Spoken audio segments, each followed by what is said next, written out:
दोस्तों, दुनिया की सबसे अमीर कंपनियों में से एक नाम आता है एप्पल का, जिनके प्रोडक्ट इतने ज़्यादा एक्सपेंसिव होते हैं कि किडनी बेचने की बातें होती हैं यहाँ पे। लेकिन आपको मालूम है कि एक्चुअल कॉस्ट होती क्या है इनके प्रोडक्ट आईफोन की, जहाँ पर देखो 2017 में तो इन्होंने एग्जैक्टली बता भी दिया था कि इनका आईफोन 7 करीबन इनको $250 का पड़ता है, जो भी बना बनू के ये दे देते हैं। उसके बाद में जितना भी ऊपर ये बेचते हैं वो सारा इनका प्रॉफिट होता है। तो यहाँ पर मैं देखो क्रिटिसाइज बिल्कुल भी नहीं कर रहा हूँ, क्योंकि ये एक तरीके का बिजनेस ही है और बिजनेस के अंदर मार्जिन नहीं होगा तो वो बिजनेस ही काहे का। मतलब अगर मैं कुछ बेच रहा हूँ तो मुझे उसमें प्रॉफिट होगा तभी तो मैं बेचूंगा, तभी तो मैं उसे बना के बेच रहा हूँ। तो यहाँ पर क्रिटिसाइज नहीं कर रहे हैं हम कितने में ये बेचते हैं, कितने का बनाते हैं, वो बिल्कुल नहीं है। बस ये बताने की कोशिश हो रही है यहाँ पे कि एक्चुअली में कितने का पड़ता है इनको बना बुनू के। तो यहाँ पर जापानीज कंपनी है एक, जिसका नाम है फॉर्मल हाउ टेक्नो सॉल्यूशन, जिन्होंने एग्जैक्ट रिपोर्ट पब्लिश करी है कि कितने का पड़ता है एप्पल को आईफोन 12 और कितने का मार्जिन वो रखते हैं इसके अंदर। तो देखो, सबसे एक्सपेंसिव कंपोनेंट जो होता है आईफोन 12 का वो होता है उसका 5G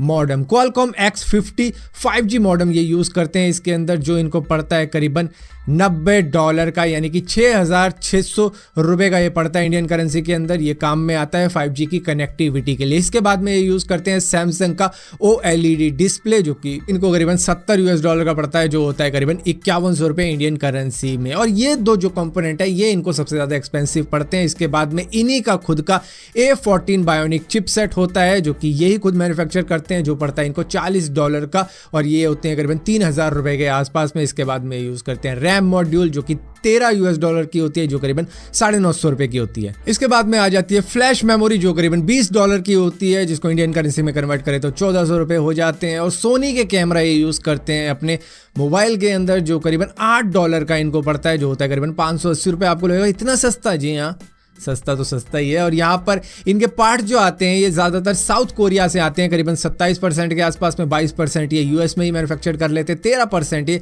जापान के अंदर करते हैं, और बाकी की असेंबलिंग इनकी चाइना के अंदर होती है। जिसके बाद में इनको ये टोटल पड़ता है आईफोन 12 करीबन 27,500 रुपये। हालांकि यूएस के अंदर इसको $800 में बेचा जाता है, तो आप खुद ही लगा सकते हो कितने का मार्जिन होता है इनका। और इसी के साथ साथ आईफोन 12 प्रो इनको पड़ता है करीबन $406 का, जो होते हैं करीबन 30,000 रुपये इंडिया के।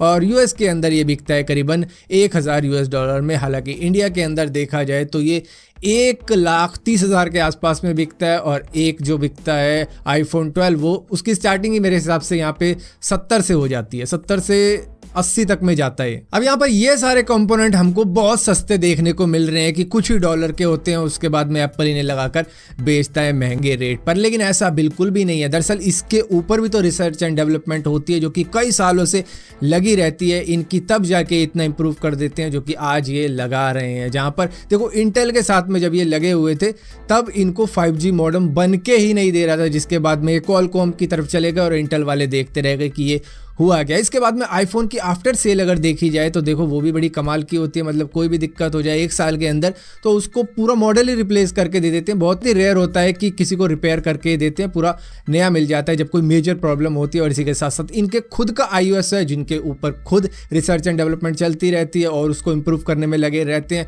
बग बाउंटी करवाते हैं अपने प्रोडक्ट के लिए, जहाँ पर मिलियंस ऑफ $US ऐसे ही दे देते हैं हैकरों को, सिर्फ यूज़र की प्रोटेक्शन के लिए, कि यूज़र को कोई दिक्कत ना हो। आने वाले वक्त में अगर कोई बग मिल जाता है इसमें और जिसको एक्सप्लॉइट कर सकता है कोई भी बंदा, उस तक के लिए मिलियंस ऑफ $US खर्च करते हैं। और ऊपर से यूजर प्राइवेसी तो इतनी तगड़ी रहती है कि यहाँ पर देखो अभी एक अपडेट आई है जिसके बाद में फेसबुक तक नाराज हो गया कि ये क्या भाई, हमारे बिजनेस का लॉस हो जाएगा इससे तो। लेकिन फिर भी हमें क्या फर्क पड़ता है। टिम कुक का कहना है भैया हमारे यूजर हमारे लिए पहले आते हैं, जिसकी वजह से ये इसको भी हाई प्रायोरिटी देते हैं। तो यहाँ पर ओवरऑल अगर देखा जाए तो आईफोन होता तो काफी ज्यादा एक्सपेंसिव है, और बिजनेस है, कॉस्ट जितनी ज्यादा कम पड़ेगी उतना ज़्यादा प्रॉफिट होगा। तो वही चीज़ ये करते हैं। अब यही सेम चीज़ सैमसंग भी करता होगा, यही सेम चीज़ शाओमी भी करता होगा, और यही चीज़ सारे के सारे करते हैं। मतलब एक्चुअल कॉस्ट हमेशा ये देखोगे आप 30 से 40% की होती है, उसके बाद में सारा का सारा इनका प्रॉफिट ही होता है। और बाकी वो प्रॉफिट भी एग्जैक्टली नहीं कह सकते, क्योंकि उसके पीछे भी काफ़ी सारी रिसर्च रहती है,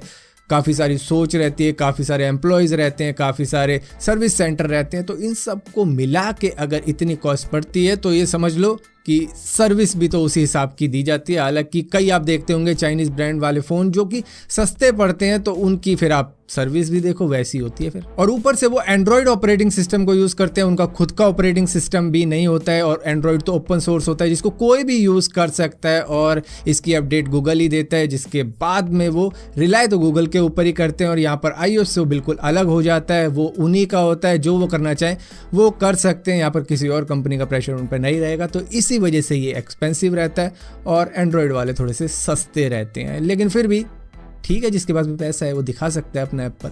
सो फिलहाल के लिए दोस्तों इस वीडियो के अंदर हमने एक ही टॉपिक को कवर किया, लेकिन ये टॉपिक इतना ज़्यादा बड़ा हो गया था कि बाकी ऐड करता तो फिर एक नाइंसाफी सी हो जाती इस टॉपिक के लिए। तो फिर ठीक है, आज एक ही टॉपिक सही, साल का सेकंड लास्ट डे है, मजे करते हैं। तो फिलहाल के लिए इस वीडियो को यहीं खत्म करते हैं। अगर वीडियो आपको पसंद आती है तो इस वीडियो को लाइक जरूर करना, शेयर जरूर करना, और इसी तरीके की और भी वीडियो देखने के लिए इस चैनल को सब्सक्राइब जरूर करना, और सब्सक्राइब किया है तो बेल का आइकन जरूर दबाना, वरना आपको मालूम नहीं चलेगा मैंने कोई वीडियो डाली भी है।